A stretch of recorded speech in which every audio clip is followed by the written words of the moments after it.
Чувашском художественном музее открылась памятная выставка заслуженного художника Чувашии Юрия Бубнова, приуроченная к его 70-летнему юбилею.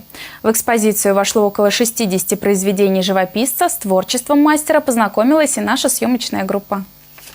Талантливый художник и реставратор, заботливый отец и требовательный учитель. Таким Юрий Бубнов остался в памяти коллег, друзей и семьи. За свою творческую деятельность он написал и возвратил к жизни десятки полотен и произведений иконописи, в числе которых были работы и известных творцов.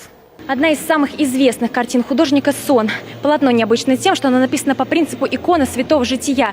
В центре на месте великомученика художник изобразил свой автопортрет. Тут мы можем увидеть и покаяние, тут мы можем увидеть и взлет. Также мы можем тут, глядя на эту работу, вспомнить про 7-й круг ада, который в своей божественной комедии Данте творческим людям определил. То есть очень сложное и очень многогранное произведение создал Юрий Александрович. Это говорит о том, что в общем, на самом деле он был очень думающим человеком. С теплотой и любовью о нем вспоминает и его семья. Для младшей дочери живописца Юрий Александрович был не просто папой, но еще и наставником, учителем и самым близким другом. Все-таки это являлось моим долгом – организовать эту выставку вместе с музеем, в котором я работаю.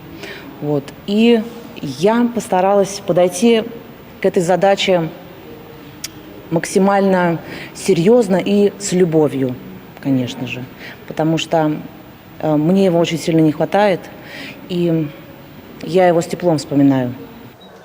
На выставке представлены несколько работ и супруги художника. По словам родственников, именно он сохранил ее студенческие работы, которые жена не успела уничтожить. Сегодня в выставочных залах представлено около 60 картин мастера.